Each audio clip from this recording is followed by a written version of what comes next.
Marie Tavar, je suis adjointe au responsable développement Iberdrola France et sur le projet Elmarine, je suis plus particulièrement en charge et responsable de l'équipe environnement permitting. La première, c'est l'obtention de tous les permis qu'il est nécessaire d'avoir pour construire le parc éolien au large de la baie de Saint-Brieuc. Le deuxième, c'est de s'assurer que ce projet est bien construit et bien en adéquation avec l'ensemble des permis qu'on aura obtenus. Et puis le troisième, c'est travailler sur toutes les mesures, éviter, réduire, compenser et les suivis environnementaux avant, pendant et après les phases de construction. Écoutez, parce qu'on est vraiment en lien avec le territoire et c'est important de comprendre les attentes locales et de comprendre les questions qu'il peut y avoir. Coordonner parce qu'on est, on est vraiment en interface, on est en lien avec du technique, avec du scientifique, avec des services de l'État. Donc il faut être en capacité voilà, de coordonner, d'amener tout le monde autour de la table pour arriver à aboutir. Et puis l'innovation, parce que c'est des projets nouveaux, c'est des projets d'ampleur. Donc sur lesquels on va très souvent vers de la recherche et développement également. Je pense qu'il faut aimer le challenge, il faut voilà, savoir relever des défis, ça c'est la première qualité qu'il faudra avoir. La deuxième, c'est peut-être être diplomate aussi, parce qu'on est vraiment sur des postes à l'interface, donc c'est important voilà, d'être encore une fois à l'écoute et puis comprendre l'environnement dans lequel s'inscrivent ces projets, c'est le plus important. Il n'y a pas de journée type, on traite de sujets très divers et variés. Donc, on a vu l'environnement, mais on peut traiter de problématiques de balisage lumineux pour l'aviation, pour la sécurité maritime. Et puis, c'est un métier donc, sur lequel on a pas mal de déplacements parce que les équipes sont basées à Paris, sont basées à Saint-Brieuc, sont basées à Quirintour. Donc voilà, pas de journée type et beaucoup de déplacements et beaucoup de rencontres et d'échanges avec les parties prenantes. Après mon bac scientifique, j'ai enchaîné à l'université pour une licence de biologie assez généraliste.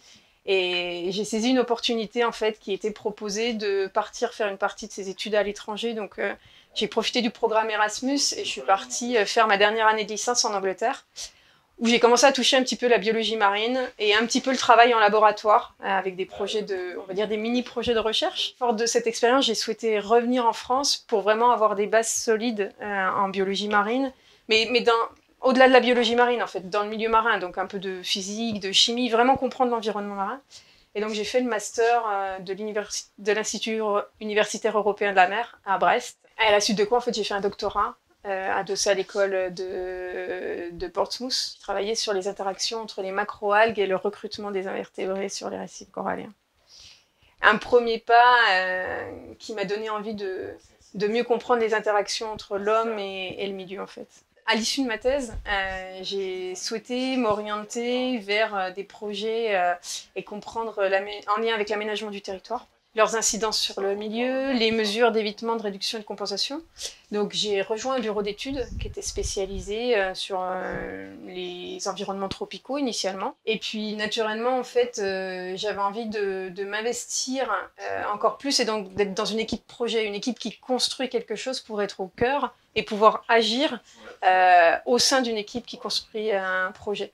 Et donc c'est comme ça que j'ai rejoint les équipes d'Iberdrola pour travailler au développement du parc éolien en baie de Saint-Brieuc. Il y a une approche qui est vraiment diverse pour être sûr de capter l'incidence du projet et de la mesurer.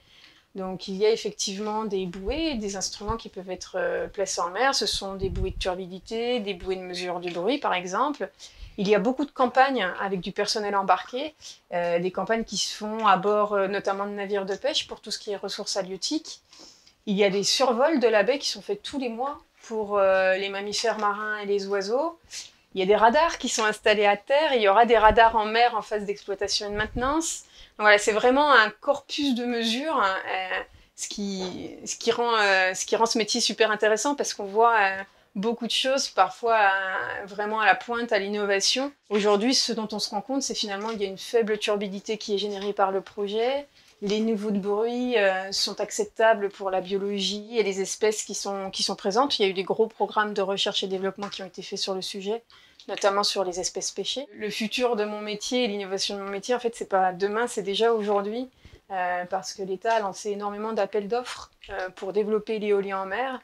Et je fais partie aujourd'hui, je coordonne une partie de la réponse à ces appels d'offres, donc que ce soit en Normandie, en Bretagne Sud, en Méditerranée, voilà, pour toujours travailler sur cette approche territoriale et cette approche environnementale et minimiser l'incidence des projets sur le milieu. Il faut saisir les opportunités. Ce qui est important, c'est de voir large, de ne pas hésiter à la mobilité, aux expériences diverses et variées. C'est ce qui fait un parcours riche et c'est ce qui fait qu'après, on peut avoir des jobs super intéressants et avec plein de challenges et plein de défis à relever. Et il y a beaucoup de choses à faire en environnement encore.